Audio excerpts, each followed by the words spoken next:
Hello, and welcome to the first ClockTower recap.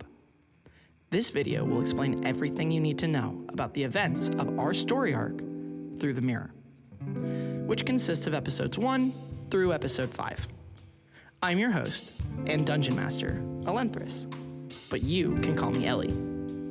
Make sure to stick around till the end of the video for a special announcement from our cast. But first, Dungeons & Dragons is a tabletop role-playing game owned by Wizards of the Coast. ClockTower is a custom D&D setting and class that I made for my friends and I to play. Then, our producer Who's and I, as well as a lot of our lovely friends, took that game and turned it into a full-scale production. In ClockTower, we have a unique character creation system. Each of our players didn't make or design their characters. Instead, they all took a question and answer style test that would determine who their character was, what they looked like, and what version of the ClockTower agent they would be. Episode 1 begins with us listening to our player Darbii take this test.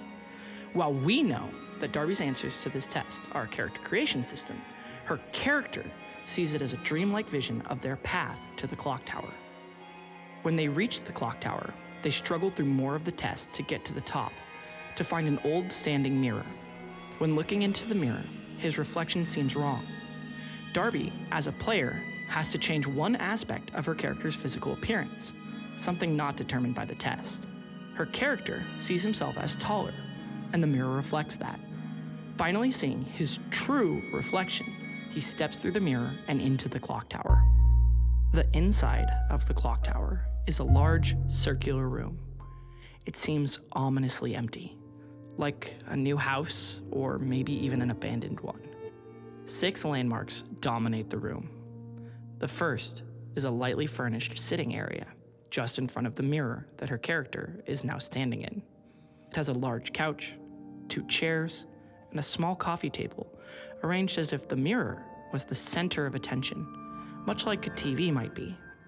To the right is the second, a large indoor balcony with 2 curved staircases leading up to it. Above and below are rows of large, empty bookshelves, creating a small library with only one book, the book Darbii's character found on their journey. After inspecting the book, he dog-ears a page and returns it to its place. He then approaches the third landmark, a 20-foot tall hourglass. Its sand seems to go on forever and looks as if it isn't sand at all. Instead, when inspected closer, her character sees that the sand is actually stars, worlds, maybe even universes falling through the eye of the hourglass. To the left of the sitting area is the 4th landmark, rows and rows of empty shelves. Tucked in a dark corner of the room, behind the sitting area is the 5th landmark, a wardrobe. It seems unassuming, but scratches on the floor indicate that it may have been moved hundreds of times over. Peering behind it, what looks like a door frame can be seen. However, Darbii's character is unable to move the wardrobe on their own, and quickly moves on. Every one of these features, though, are overshadowed, or more accurately, literally illuminated by the last landmark, a massive clock face that dominates one entire section of the circular wall. Directly in front of it is a rough stone stoop, etched with eldritch runes that leads up to the clock face as if it were a door.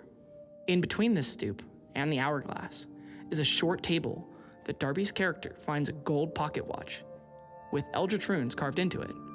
His pocket watch. He quickly fixes it to his person and stands on the stoop. Reaching out, he touches the clock face. It's like lightning, but it's not painful. Almost like he's completing some kind of circuit. Hearing the pocket watch whir and seeing the great hands of the clock face wind, they both stop in unison. He realizes something powerful has happened. He just doesn't know what that is until he sees the mirror. The reflection had changed to be like looking through a window into a different world. Stepping through it, he finds himself in a medieval town, shoulder to shoulder with 3 other people who look just as confused as he is. With all the players' characters finally together, they begin introductions. A small, roughly 4'6", androgynous person with fair skin, curly blonde hair, and amber eyes, introduces themselves as Sam. They have a large, dark sun hat and an oversized coat that seems well worn with its pockets stuffed with all manner of junk. A little taller, at around 5'6", is a scruffy man with deeply tanned skin, short, sandy blonde hair, and dark blue eyes. He introduces himself as Jaeger. From his hat to the gun slung on his shoulder, right down to his boots, he seems a little bit like a cowboy. The third is the tallest among them. An androgynous person, about 6'6", with dark skin, long red hair, and piercing blue eyes. They carry a massive sword that is itself Sam's height in length. Unlike the others, this person, as well as Darby's character, both don't seem to know what their names are, or if they ever had names in the first place.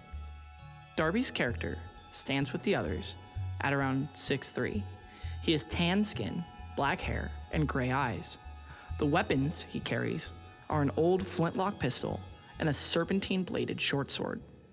Their introductions are cut short when the town they randomly appeared in falls under attack by some kind of abomination. The creature is similar in appearance to an alligator and a centipede.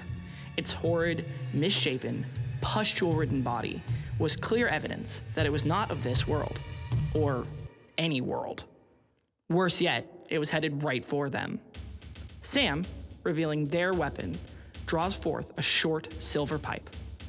Yes, like a lead pipe, not a smoking pipe, and aims it at the creature. They cast an illusion of themselves, and then they run the away. They're 4 feet tall. What do you want from them? Jaeger retreats as well, but to a better firing position to lay down cover fire, while screaming to the others in a single word to survive. Parker's character, you know, the one with the big sword, draws it from its sheath, revealing its odd, curved shape, kind of like a pizza knife. Parker, why? What? They run headfirst into battle, charging the creature with no fear. Their sword carves a path through the rough, packed dirt, as though if it were an afterthought. With all of their momentum, they begin to swing the sword towards the beast. The beast grabs their leg, slams them around, throws them into the air. Jaeger misses a shot, shoots them by accident, and then the monster eats them completely. Shortly after, Sam distracts it with their illusions, while Darby's character and Jaeger continue to attack the monster. They cut off its heads even as new ones sprout from its place. Eventually, the group whittles the creature down to the size and rough shape of a normal alligator. Darby's character ends the fight with a final, decisive shot. The surviving agents all hear the distant chimes of what might be some great bell in the distance and awaken inside the clock tower together. Sitting on the couch, they all realize that they are all intact and unscathed. Even those that had been injured or eaten were sitting there as if none of it had happened. They introduce themselves to each other again, only this time, Darby's character says their name is Reagan. Feeling left out, Parker's character workshops a few names with the group before deciding their name is Rock. Because, you know. It's hard to eat a rock, for sure. However, the company wasn't the only new addition to the clock tower. A charcoal sketch of the creature they've just defeated now hung on the wall with the shelves as if it were some kind of trophy.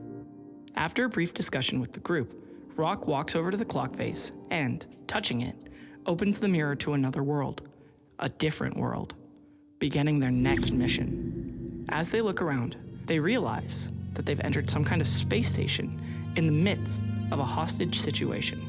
Their outfits had changed too, perhaps to fit the world or maybe to make them less noticeable. Regardless of why, they all now vaguely resembled some kind of engineers. As they explore the station, they find a help center with a young person with striking blue hair, working at the desk, looking bored as they read a book. Yet, still, they seem important to the group. After talking to them, the group learns that their name is Lawrence. Reagan realizes that some kind of coin that he didn't know was there was now figuratively burning a hole in his pocket, as if he was meant to give it to Lawrence. Darby, as a player, knows that this coin represents the use of one of Reagan's limited abilities for this mission. And by giving up the coin, she's exchanging it for information. As such, Reagan gives Lawrence the coin, and the group meets the entity for the first time. Lauren seems almost possessed. Their eyes look like they reflect thousands of stars. They turn harsh and rude to the party, berating them with insults and telling them that one coin buys one question, so the group should be quick. After a bit of discussion with this entity, the group eventually asks, what is causing the hostage situation on the main deck? To which the entity responds, "The thing causing the hostage situation is the person you are here to collect their weaponry." After their conversation finishes, Lawrence apologizes to them for spacing out, and the group bids them farewell as they explore the station. Their exploration leads them to a chance meeting with a station guard named Ron. They deceive Ron into helping them gain access into a restricted area. After a comedy of errors in which the group fails to continue their deception, as well as revealing that they are heavily armed, Ron sends them all back to the clock tower in record time. I trusted you. That was the first time they failed their mission. After waking up in the clock tower, touching the clock face, and moving through the mirror, they all start their mission over from where they first entered the space station. The only difference being one of Reagan's 2 clock tower coins remains spent. The group then proceeds to split up, lie to a bunch of people, get lost, and run out of time. They start their mission. Again. Reagan's clock tower coin, still spent.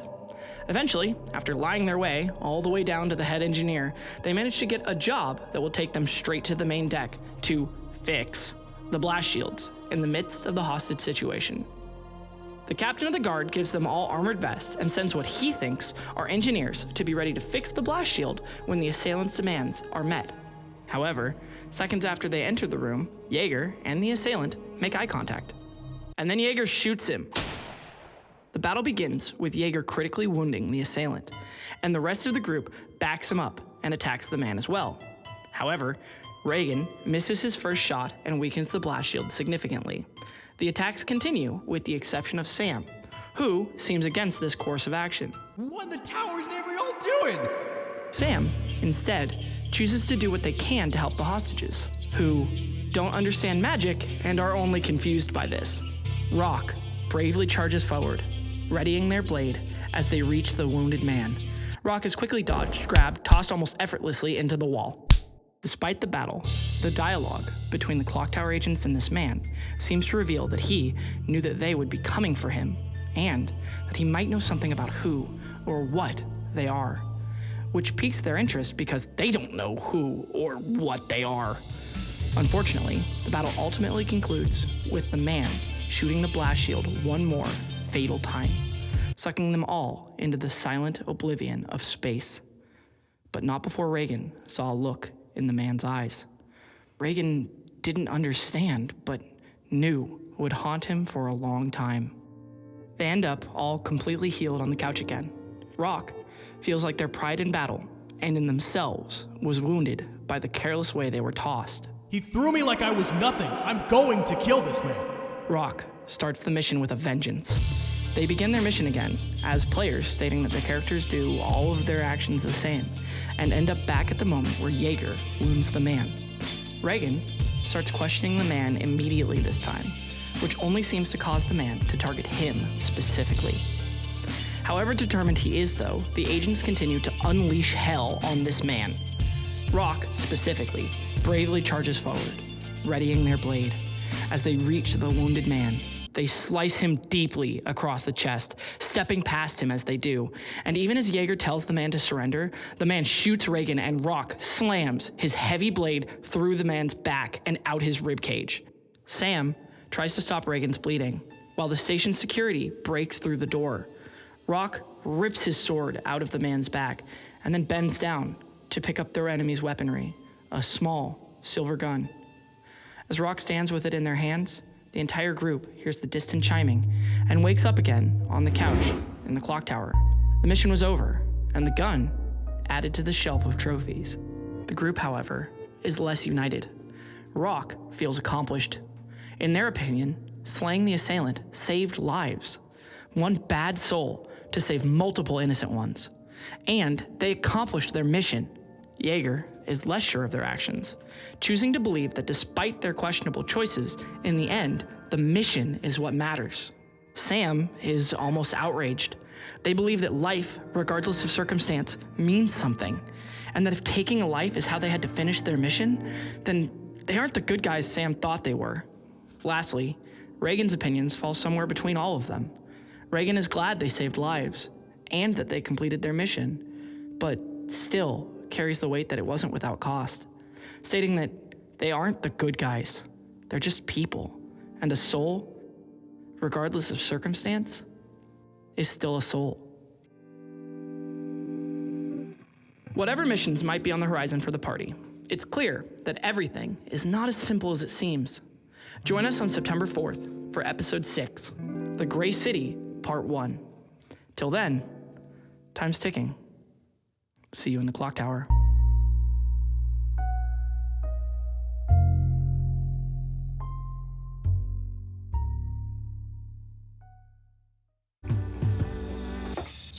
Hi, I'm Darbii, Hi, I'm Who's. and we're here to announce the first Clock Tower giveaway. We will be giving away this silver pocket watch and this gold pocket watch to 2 lucky winners. They are designed by the lovely Kit Racert. The covers open using magnets. They're painted using silver puffy paint or gold puffy paint with Eldritch runes that are on the actual pocket watches. And they got little keychains. Look at these beautiful little keychains. You can't resist these little keychains. There will be pictures on our website, ClockTowerAgent.com. How can they enter the giveaway, Darbii? Well, you can enter by liking this video, subscribing to this channel, and sharing this video on Instagram and Twitter. But make sure you at us at ClockTowerAgent. And remember, if you have any more questions, if you want to know more about the series, the main cast, the episodes, the characters, please head over to ClockTowerAgent.com. That is ClockTowerAgent.com. Thank you and good luck.